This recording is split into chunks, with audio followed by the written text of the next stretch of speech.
Amis auditeurs de la 105.5, bienvenue à ce bulletin d'information sur la radio Liberté de parler et de communiquer. En début, restons sur place à Bobo-Dioulasso où le projet Gouvernance inclusive pour la résilience IGR a reconnu le mérite de 20 jeunes après un an de formation dans différentes filières porteuses d'avenir. Ces jeunes ont réussi officiellement des kits d'installation à travers une cérémonie solennelle ce jeudi 2 mai au groupe d'action des femmes pour la relance économique du Oué Gafri. Cette cérémonie de remise qui a eu pour objectif donner l'aval à ses bénéficiaires d'aller et d'en faire bon usage des matériels dont ils venaient d'en bénéficier. Formés en coupe-couture, tissage et teinture, toutes ces actions ont été possibles grâce à l'Agence américaine pour le développement international USAID. Suivons le reportage. Dans le but d'atteindre ces missions, le projet IGR a organisé une cérémonie de remise officielle des kits d'installation à 20 jeunes issus de la coupe-couture, tissage et teinture. Composé essentiellement de matériel de production et de bureaux, va permettre à ces bénéficiaires d'exercer leur mission. Une démarche saluée par l'autorité communale qui les exhorte à travailler pour leur épanouissement socio-économique et de se voir parmi le rang des meilleurs. Laurent Kontougoum, président de la délégation spéciale de la commune de Bobo-Dioulasso.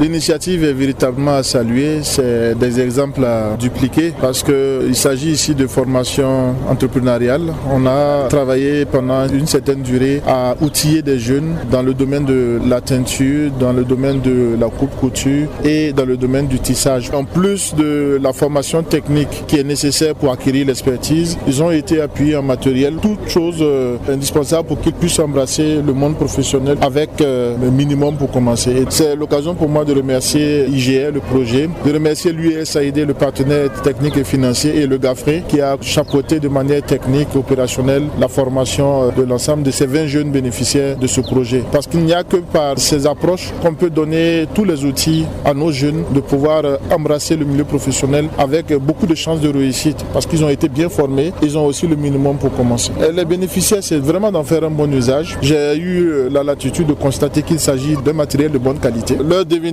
dépendra de leur volonté de réussir. Je ne peux que les exhorter à travailler avec acharnement, application, à exceller dans ce qu'ils font parce qu'il n'y a que comme ça qu'on devient parmi les meilleurs. Un an durant, ces bénéficiaires ont acquis des connaissances dans plusieurs domaines qui leur permettra de s'installer pour leur propre compte. En un mot, ce sont des sentiments de fierté. Cédric Bayala, représentant des bénéficiaires. Ce matin, on peut dire qu'on est très content. Et puis bon, on est satisfait de l'USAID avec l'apport des lots de matériel. Durant une année de formation, on a eu à apprendre beaucoup de choses là-dedans. On a fait beaucoup de choses dans les filières qu'on a choisies parce qu'il y a eu plusieurs filières et puis on a fait marketing. Alors, il y a beaucoup de choses. On est venu nous remettre des lots de matériel dont on est satisfait. On peut dire que bon, avec ces matériels, les jeunes pourront travailler puis s'en sortir, être autonomes. L'enveloppe financière allouée à ce projet est d'environ 25 millions de nos francs dans le cadre de l'initiative Résilience par l'artisanat. Toutes ces actions ont été possibles grâce à l'Agence américaine pour le développement USAID.